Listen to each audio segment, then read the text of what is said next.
말씀을 통해서 나는 내가 좋다, 영적 예배로 사는 성도의 삶. 다 같이 시작.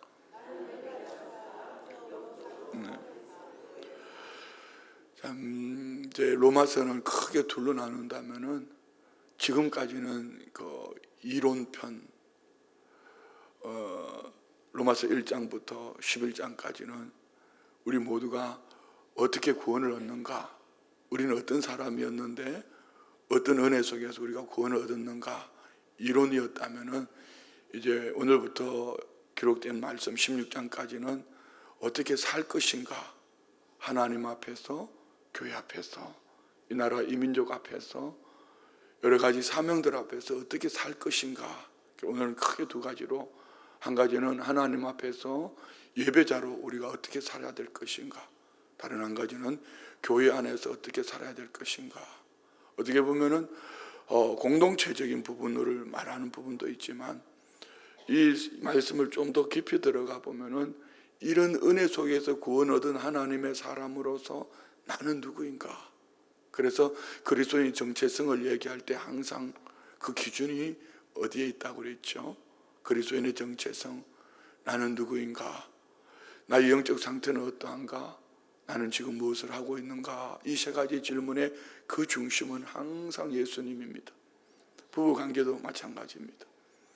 부부관계도 너하고 나하고 좋다 하지만은 너하고 나하고 좋은 것은 언제든지 돌변할지 모릅니다.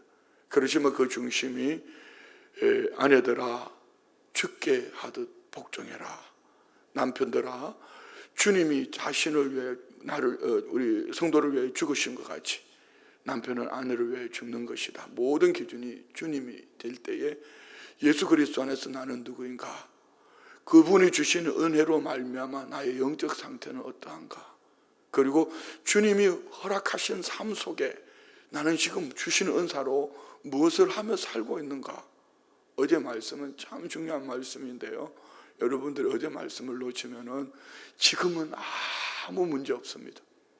오늘 살아가는 일에 있어서 어제 그 말씀이 우리는 아무 문제 없습니다. 그런데 인생 끝자락, 육신으로 산 인생 끝자락에서 다시 오실 주님 앞에 섰을 때에 어제 말씀을 놓쳐버리면은 나는 신앙생활을 열심히 한 것처럼 보여지는데 그 끝자락에 갔을 때에 죽정이 될 수도 있습니다. 그래서 공적인 교회의 목표도 선교와 전도가 목표가 돼야 되고, 개인의 성도의 삶도 전도와 선교가 목적이 되어질 때, 마태복음 28장 18절로 20절에 주님 말씀하셨지 않습니까? 우리에게 유언과도 같이 우리 주님 다시 오실 때 그러면은 유언의 말씀으로 그냥 끝, 너는 그렇게 살아 이렇게 하신 것이 아니고 내가 세상 끝날까지 너희와 항상 함께 있으리라 말씀하신 주님이 다시 오실 때에 결산할 때는 내가 너에게 부탁한 거 그거, 내가 너에게 부탁한 그거, 내가 너에게 부탁한 그거, 모든 족속을 제자 삼아 아버지와 아들과 성령의 이름으로 세례를 베풀었냐, 전도하고 선교하고 살았느냐, 하나님 나라 그 영광을 위해서 살았느냐. 우리는 죽음을 연구하는 것이 아니라 하나님 나라를 연구하면서 살아야지. 그리고 그 다음을 바라보면서 믿음으로 살아갈 수 있습니다. 그리스도인이기 때문에, 믿음의 사람이기 때문에 잘 죽어야 된다. 잘 죽는 건 맞습니다. 그러나 우리가 늘 입관 예배 때 제가 나눈 말씀처럼 계시록 14장 13절에 보면은 지금 이후로 주 안에서 죽는 자들은 복이 있다. 죽음을 얘기하면서 복이 있다고 말씀을, 이후로 주 안에서 죽는 자들은 복이 있다. 이는 죽음을 말하는 것이 아니라 삶이, 믿음의 삶을 산 이후에, 그래서 히브리서 11장 13절로 16절 속에서는 믿음을 따라 산 사람들의 삶을 얘기하면서 믿음을 따라 죽음을 맞이한 사람을, 그리고 우리는 죽음을 연구하는 것이 아니라 죽음 건너편을 바라보면서 그 나라, 하나님 나라를 바라보면서 하나님 나라를 연구하면서 잠깐 살다가 떠나버리는 이 세상에서 한 정점과도 같은 이 삶 속에서 하나님은 오늘 그리스도인으로서 어떻게 살아야 되는가, 교회 안에서는 어떻게 해야 되고, 하나님 앞에 어떻게 예배를 해야 되고, 이런 부분이죠. 그래서 오늘은 두 가지, 하나님 앞에서 우리는 어떻게 살아야 되는가, 그리고 교회 안에서 나는 어떻게 살아야 되는가. 이 부분을 가지고 함께 말씀을 나눌 수 있도록 하겠습니다. 첫 번째는 산 제물이 되는 영적 예배의 삶을 얘기합니다. 오늘 본문 1절 말씀 보시겠습니다. 그러므로 형제들아 내가 하나님의 모든 자비하심으로 너희를 권하노니 너희 몸을 하나님이 기뻐하시는 거룩한 산 제물로 드리라.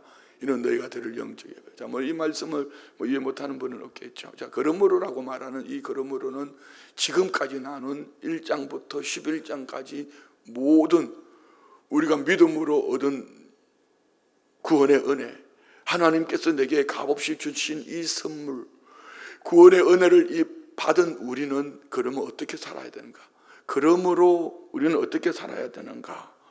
은혜를 받았기 때문에 너희 몸을 하나님이 기뻐하시는 거룩한 산 제물로 드리라. 제물이라는 것은 구약 성경에서는 짐승을 잡아서 그 피로 죄 사함을 얻지만 단 그 한 번입니다.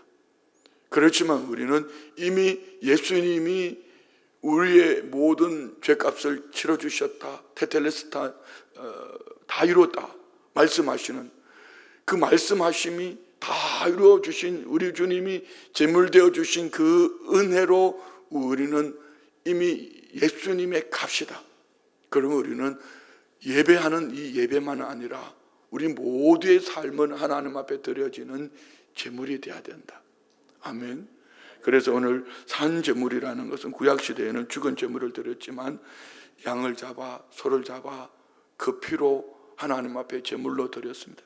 그러면 신약시대 살아가는 우리는 어떻습니까?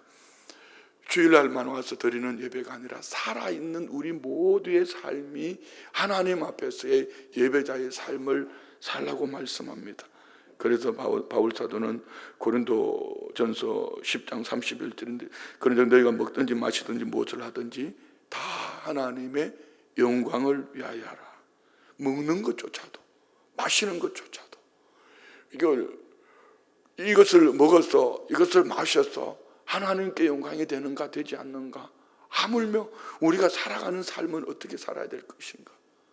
이런 말씀이죠. 왜 이것이 가능할까요? 우리 몸은 더 이상 내 것이 아니기 때문입니다. 그래서 고린도전서 6장 한번 봅시다. 고린도전서 6장 19절로 20절. 너희 몸은 너희가 하나님께로부터 받은 바 너희 가운데 계신 성령의 전인 줄을 알지 못하느냐?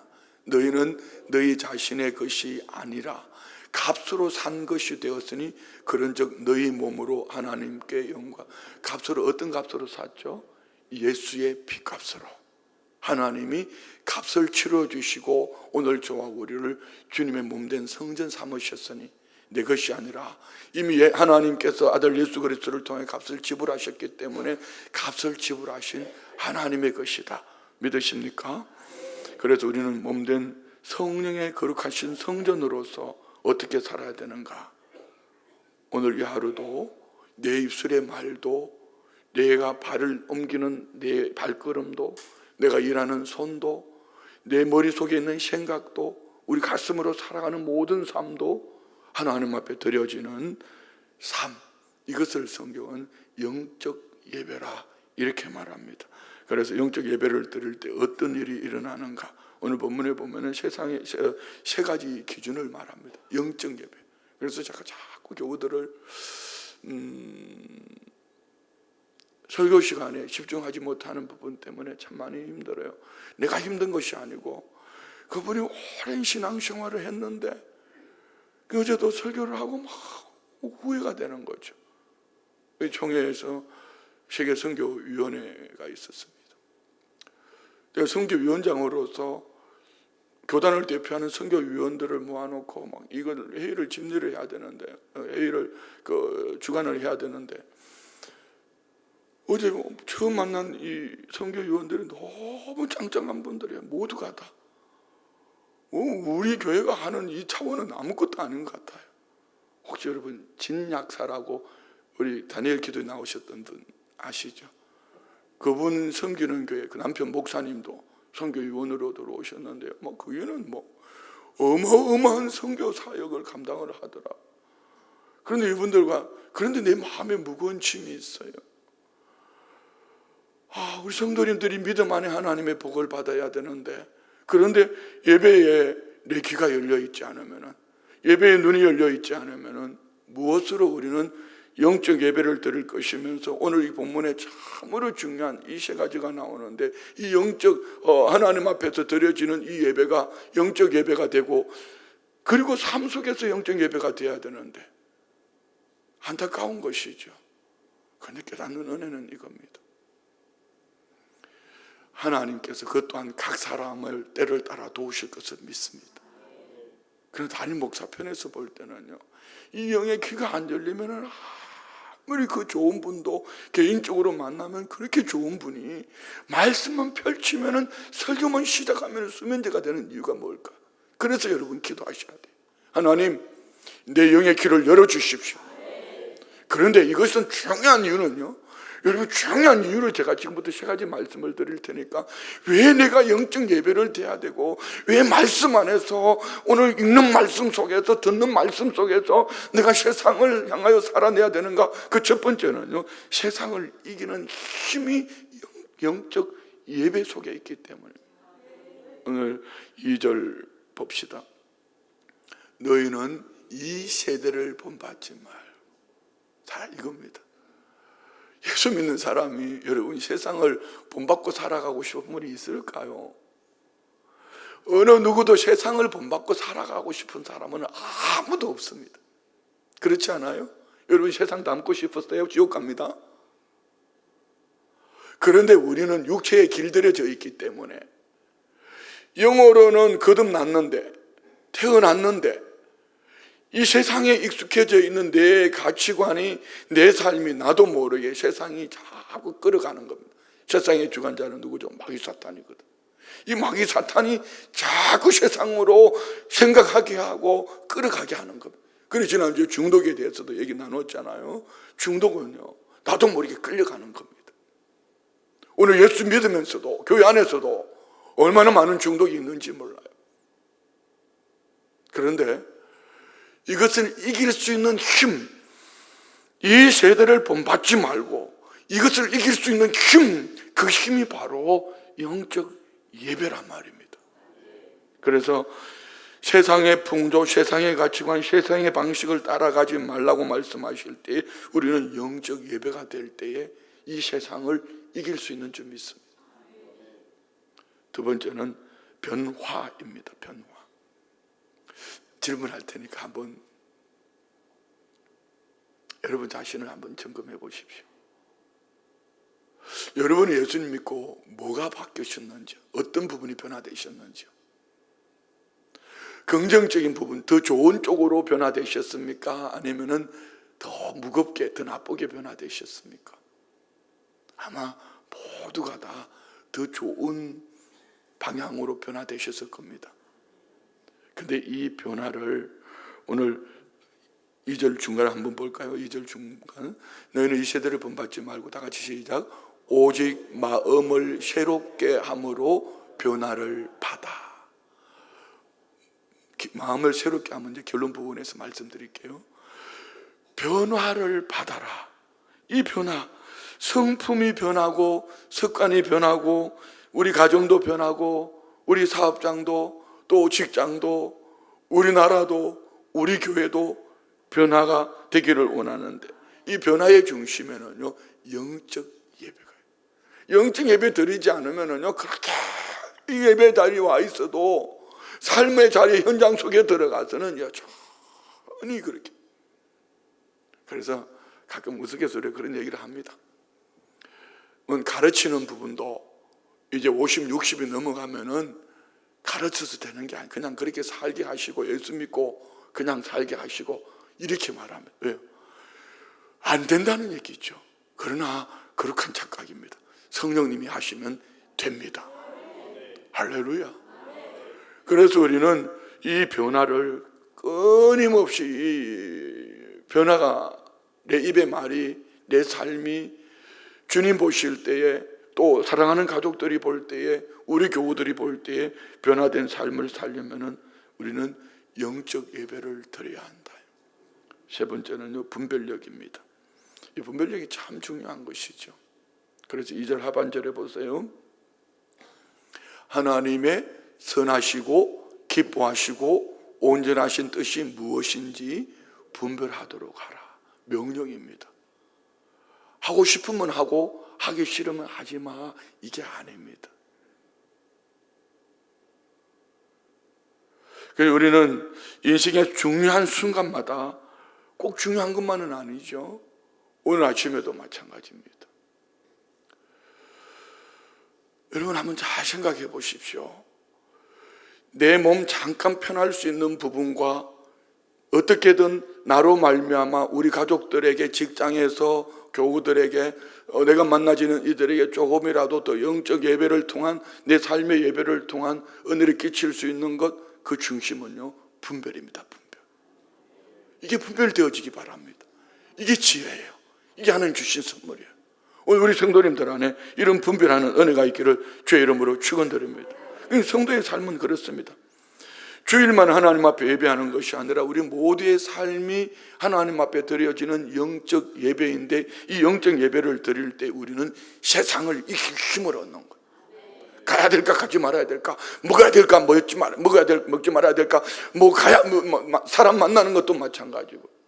그런데 우리가 이런 영적 예배를 드리지 못하면은 이게 마귀로 붙은 곳인지 하나님으로 붙은 곳인지 분별이 안 되고 세상을 이길 힘도 없고 변화가 되지는 않는 거죠. 그래서 우리는 영적 예배를 통하여서 세상을 이길 뿐 아니라 우리 주님이 원하시는 변화된 삶을 살 뿐 아니라, 할렐루야, 그리고 하나님의 뜻을 분별하는 이 은혜가 영적 예배를 통하여 우리 안에 넘쳐날 줄 믿습니다. 자, 두 번째 중요한 것이 있습니다. 오늘 3절 말씀에 보면 우리가 올바른 자상, 나는 내가 좋다. 왜 설교 제목을 오늘 이 본문으로 그렇게 늘 제목은 아니거든요. 그런데 혹 우리 성도님들 안에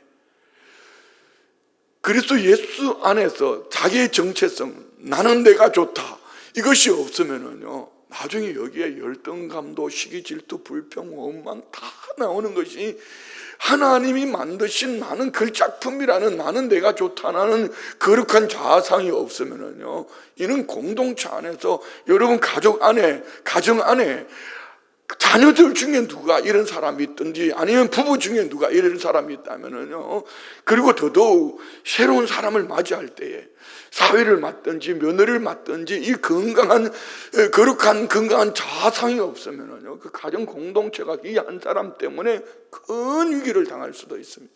그 좋던 형제들 의리 다 상하는 겁니다. 그렇게 좋던 그 행복한 가정도 이 한 사람 때문에 다 깨지는 겁니다. 그래서 시집장가 보낼 때는요, 이거 잘 봐야 돼요. 겉으로 보고 어디가 멀쩡하고 뭐 스펙이 있으니 그걸 볼 것이 아니라 그 안에 그 사람 안에, 저 안에는 정말 건강한 거룩한 자아상이 있는가, 나는 내가 좋다. 그런데 자기가 스스로 좋아하는 거 말고 말입니다. 하나님 앞에서 나는 누구인가 건강한 자아상을 가지고 있으면은 그는 분명히 어떤 그룹 안에 들어가도 그 사람으로 말미암아 살게 하고 번성하게 할 뿐 아니라 행복을 줄 줄 믿습니다. 오늘 3절은 말씀합니다. 한번 봅시다. 내게 주신 은혜로 말미암아 너희 각 사람에게 말하노니. 이거는 바울 사도의 개인의 삶이지만 우리 모두도 그리 하셔야 합니다. 하나님께서 각 사람 내게 주신 은혜, 값없이 주신 선물이죠. 은혜로 말미암아 나 때문에 누구인가, 너희에게. 이거는 바울 사도는 개인의 모든 것을 우리에게 말씀하고 있지만 우리는 어떻게 살아야 될까? 다시 다 같이 시작. 마땅히 생각할 그 이상의 생각을 품지 말고 오직 하나님께서 각 사람에게 나누어 주신 믿음의 분량대로 지혜롭게 생각. 정반대의 두 가지를 말할 수 있어요. 한 가지는요 지나쳐서 교만함, 한 가지는요 부족해서 열등감. 그런데 이 두 가지 다 참 위험한 겁니다. 하나님은 교만한 자를 물리치신다고 그랬거든요. 그런데 열등감을 가지고 있으면 어떻게 되겠어요? 열등감을 가지고 있으면은 아무 말도 안 했는데도 시기 질투가 일어나고 불평 원망이 나옵니다. 너무 심각한 것이죠. 교만함도 하나님 앞에서 복되지 못하고 열등감도 하나님 앞에서 복되지 못합니다. 그래서 우리는 어떻게 살아야 될까? 올바른 자아상, 건강한 자아상. 이 건강한 자아상은 어디서 나오는가? 하나님 앞에 드려지는 영적 예배를 통하여서 나타날 줄 믿습니다. 그래서 바울 사도는 마땅히 생각할 그 이상의 생각을 품지 말라. 단순하게 교만하지 말라만 아니라 지나치지 마라. 너 지나치게 낮추는 거 스스로 나는 못한다고, 열등감이다. 나는 아무것도 아니야. 나는 쓸모없는 인간이야. 나 어떻게 살지? 그럼 주님 돌아가셨나요? 이런 거 말입니다. 이것은 겸손이 아니라 하나님을 어떻게 보면 모독하는 것일 수도 있습니다. 왜요? 저와 우리는 하나님이 만드신 유일한 작품이다. 그래서 우리는 걸작품이라고 그러죠. 걸작품. 믿으세요? 우리는 하나님의 걸작품이라고 믿으십니까? 다윗은 시편 139편 14절에 이렇게 말하면 자기 자신을 시편 139편 14절에 내가 주께 감사하오면 나를 지으심이 심히 기묘하심이라. 주께서 하시는 일이 기이함을 내 영혼이 잘 아나이다. 오늘 여러분 각 사람은 제가 늘 말씀드리지만 상품과 작품의 차이가 뭐라 했죠? 상품과 작품의 차이.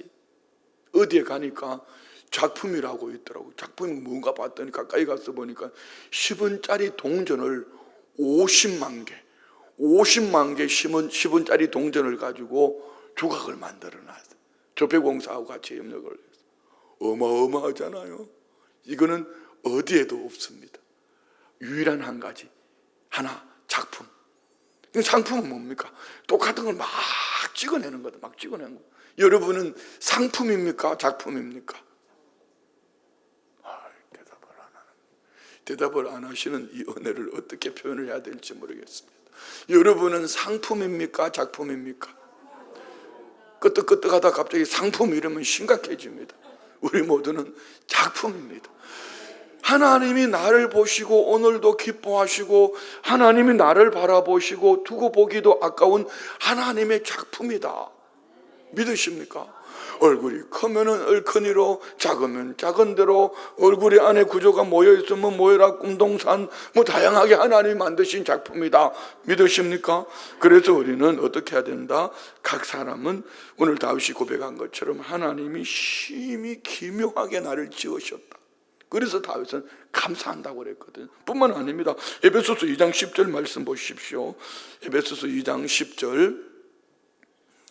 우리는 그가 만드신, 누가요? 하나님 만드셨는데 누구 안에서? 그리스도 예수 안에서.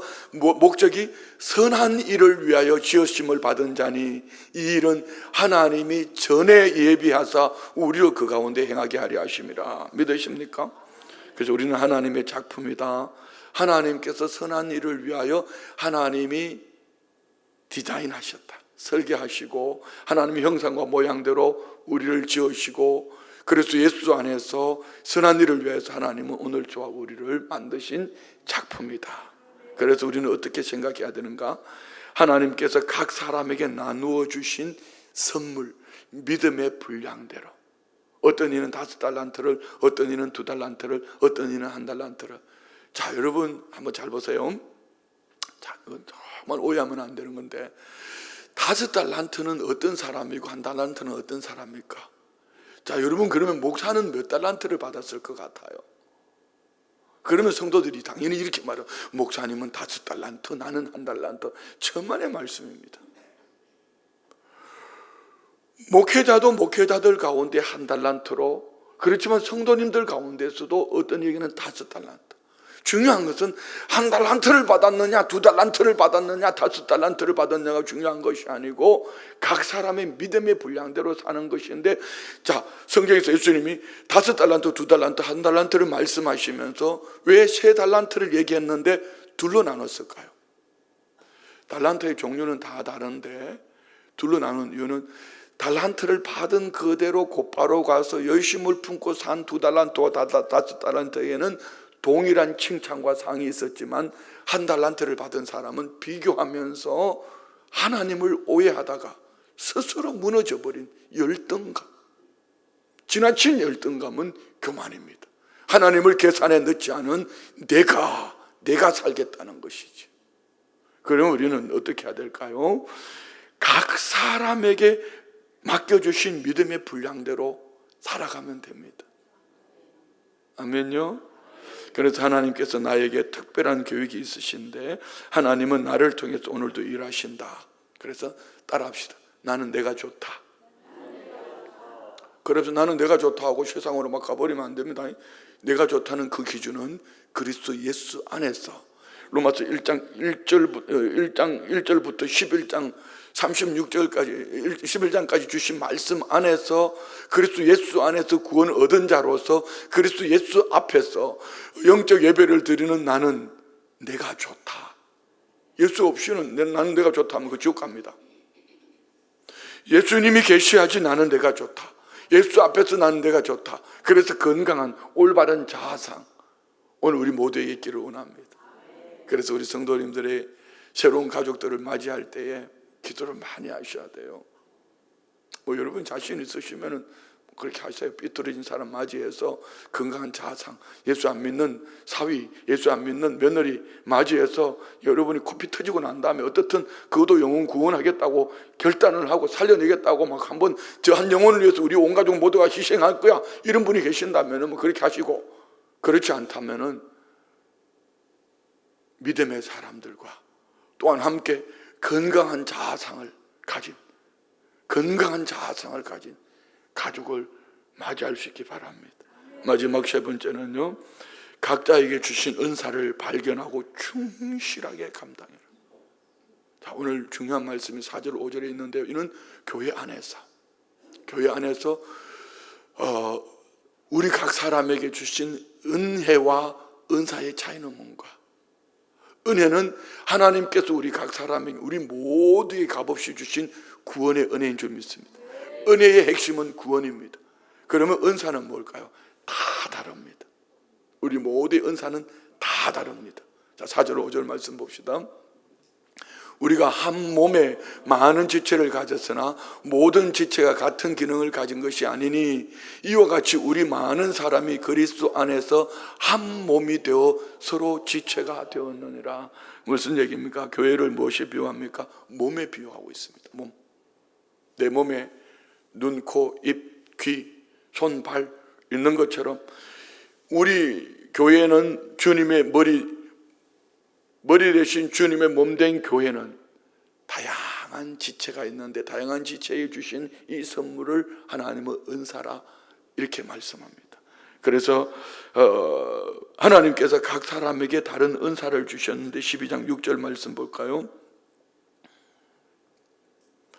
우리에게 주신 은혜대로 받은 은사가 각각 다르니, 자, 여기에 우리 각 사람 모두에게 하나님은 은혜, 구원을 선물로 주신 줄 믿습니다.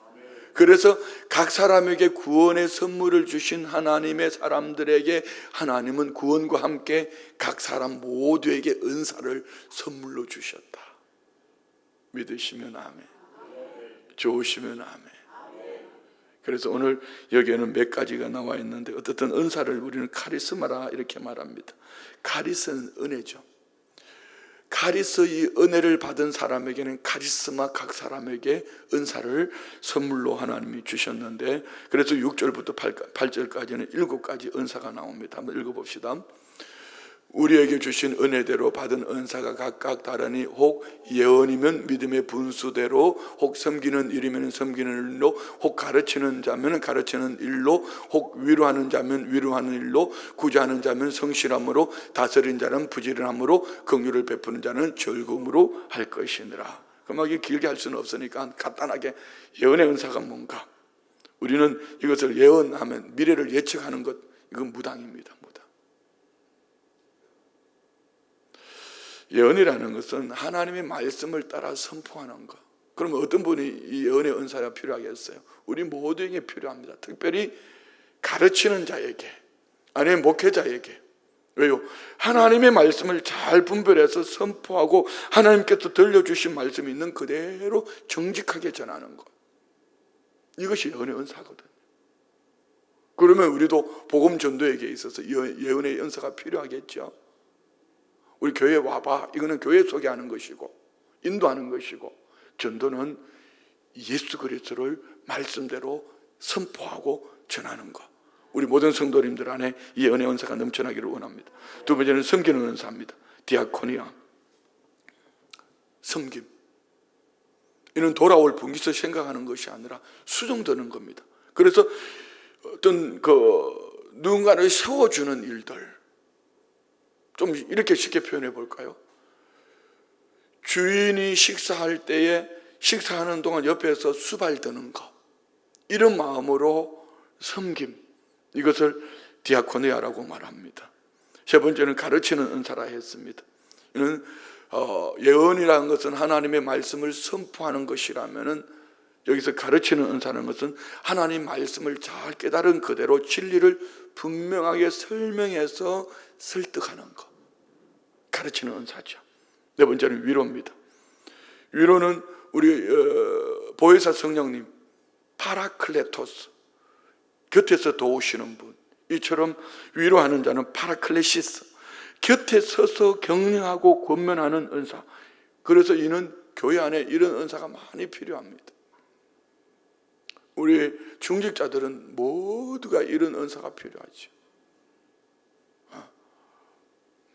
격려해서 설교 시간에 목사가 설교를 잘못해도 막 위로하고 이렇게 격려해서 세워주고, 이런 거 말입니다. 또 표현이 좀 그렇네, 그죠? 뭐 설교를 잘못한 것처럼 표현된 것 같아. 다섯 번째는 구제하는 은사입니다. 나누는 은사죠. 물질로, 시간으로, 재능으로 나누는 은사입니다. 바울은 이 구제하는 은사를 뭐라고 말합니까? 성실함으로, 부지런히. 그냥 오다 가다 하는 것이 아니라 눈을 뜨고 보라는 것입니다. 마음의 중심을 담아서 어디 도울 사람이 없나, 세울 사람이 없나, 이렇게 돌아보라는 것이죠. 한 장로님, 우리 교회 한 장로님이 그 얘기를 하시더라고요. 저는 참 감동을 받았습니다. 목사님, 섬기는 일이 참 좋습니다. 그런데 기쁨으로 섬기고 나면 하나님은 공짜가 없으십니다. 장로님이 그 얘기를 하시는데 내가 얼마나 감사했는지 몰라요. 그냥 보통 때는 저분이 뭐 이렇게 보이는데 그냥 구제하는 일이 있으면 기쁨을 하시는 거죠. 그런데 그의 삶이 윤택해요. 왜? 주님 말씀하신 것처럼 내가 세워야 될 부분, 도와줘야 될 부분이 없는지, 그냥 오다 가다가 아니고 거지 동냥하듯이가 아니고 성실함으로 우리 안에 이 축복이 있기를 원합니다. 여섯 번째는 다스리는 은사입니다. 리더십의 은사인데요, 여기에 교회와 공동체를 이끄는데 바울은 어떻게 말합니까? 부지런함으로. 자, 우리 구역장님들 명심하십시오. 제가 지금 1년 동안 우리 구역장님들 세미나를 매달 한 번씩 하고 있는데 12번 아닙니까? 이 12번에 체크를 하고 있는데 지금 10월 첫 주일을 맞이하는, 10월 첫날을 맞이하는 이 9번의 구역장 세미나에 아직까지 한 번도 참석 안 했다면 심각한 겁니다. 기준이 어디에 있습니까? 그럼 우리는 우리 장로님, 권사님, 안수 집사님, 이 중직도 참 귀하지요. 우리 교사들 참 귀하지요. 그렇지만 가장 근본을 가지고 있는 우리 모든 성도라는 하나님께 주신 거룩한 선물이 있는 줄 믿습니다.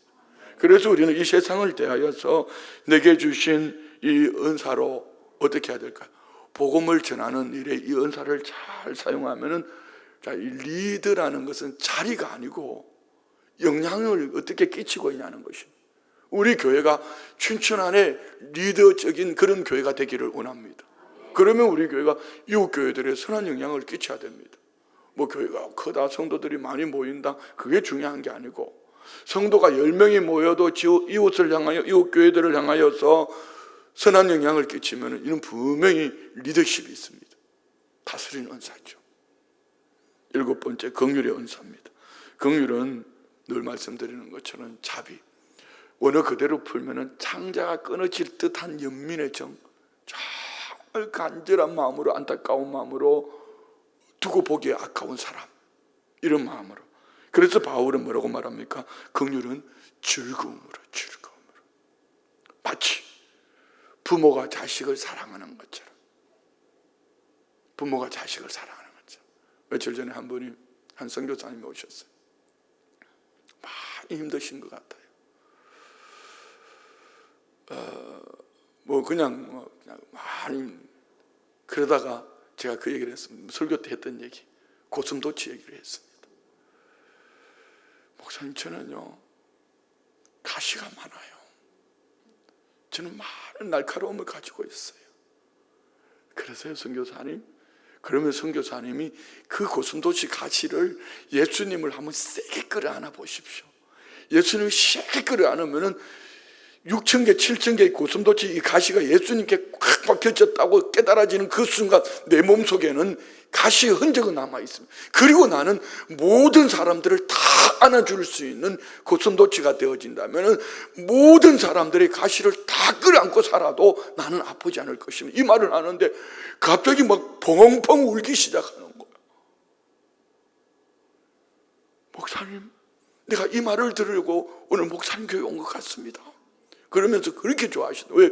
자기 자신 안에서의 어떤 내면 속에 힘든 일 때문에 날카로워져 있는데 그 날카로움을 예수님을 끌어안을 때 내 몸에 있던 날카로움이 빠져나가고 내 안에 이 아픔의 흔적 속에 예수님의 사랑으로 모든 이들을 끌어안을 수 있다는 이 말이 자기 자신의 정체성을 찾았다는 거죠. 오늘 우리 안에도 연애가 있기를 원합니다. 그러면 어떻게 할까요? 부모가 자녀들을 즐겁게 하는 것처럼 우리 또한 즐거움으로 모든 이들을 끌어안고 나갈 수 있는 줄 믿습니다. 말씀 마칩니다. 여기 중요한 원칙이 있습니다. 각자 받은 은사대로 섬기되 자기 은사에만 집중하라. 그래서 믿음의 분량대로입니다. 열등감, 우월감, 이는 공동체를 아프게 합니다. 입은 입의 역할만 잘 감당하면 됩니다. 눈은 눈의 역할만 잘 감당하면 됩니다. 그냥 자기 역할은 감당하지도 않으면서 자꾸 남의 것을 기웃기웃거리면서 그냥 남의 것이 부럽다고, 왜 남의 떡이 커 보이냐 이러면서 말입니다. 이는 하나님 보실 때에 아름답지 못하다는 것입니다. 한번 따라합시다. 내게 주신 은사가 무엇인가? 그 은사를 충실히 감당하는가? 한 구절만 읽고 마칠게요. 고린도전서 12장 11절, 고린도전서 12장 11절입니다. 이 모든 일은 같은 한 성령이 행하사 그의 뜻대로 각 사람에게 나누어 주시는 것이죠. 그래서 중요한 것이 오늘 뭐라고 말씀드렸어요? 2절에 이 세대를 본받지 말고 뭘 해라? 오직 마음을 새롭게 하라. 이 말씀을 여러분이 받으셨다면 제일 중요한 것이, 왜 결론에 이 마음을 새롭게 함을 결론에 갖다 놨을까요? 제가 2절에 있는데, 이 마음의 생각이 어떠하냐에 따라서 우리의 삶이 하나님 앞에서 영적 예배자로 살아가는 것도, 공교회 안에서 주신 은사로 살아가는 것도 다르다는 거죠. 그래서 우리는 그리스도 예수 안에서 영적 예배를 통하여서 마음을 새롭게 합시다. 마음을 새롭게 함으로 하나님 앞에서 오늘 예배만이 아니라 삶 속에서 예배가 되고, 공교회 안에서 어떤 공동체 안에서 내게 주신 은사대로 섬겨나가는 모두가 되시기를 주의 이름으로 축원드립니다. 기도합니다. 하나님 아버지 감사합니다. 우리 온 성도들 안에 예수님 앞에서 나는 내가 좋다고 마음껏 외치기를, 영적 예배자로 살아가는 가장 복된 삶이 우리 모든 성도님들의 삶의 중심이고 기쁨이고, 그 속에서 아름다운 열매를 맺는 모두가 되게 하여 주옵소서. 믿음으로 예물 올려드립니다. 성령 충만하여 하나님의 신비로운 구원 계획을 알아가게 하시고 귀한 아들 진로를 주님 인도하여 주옵소서. 늘 감사합니다. 주님 10월달 첫날 하나님 앞에 예배할 수 있게 하시고 감사합니다. 승리를 하실 수도 인도하여 주옵소서. 10월 주님 함께 하심을 감사합니다. 가정에 우환이나 환란이 없게 하시고 가족을 자기 자리에 하나님께 영광 올려드리게 하옵소서. 선교의 물 드립니다. 11조의 물 드립니다. 범사에 감사합니다. 항상 돌보시는 은혜에 감사합니다. 하나님께서 모든 것 가정을 맡기시고 하나님 말씀에 은혜 되게 하옵소서. 9월달을 은혜 가운데 보내기 10월 맞게 하심을 감사합니다. 제 삶이 하나님 앞에 영광이 되도록 주님 인도하여 주옵소서. 하나님 감사합니다. 모든 것이 다 하나님의 은혜입니다. 신방감사 예물 드립니다. 올려드린 예물과 이 중심 보시고 오늘 주신 모든 말씀의 축복을 다 받아 누리게 하시고 나로 인하여 누군가가 살고 번성하는 이런 은혜와 복이 있게 하옵소서. 예수님의 이름으로 축복하며 기도드리옵나이다. 아멘.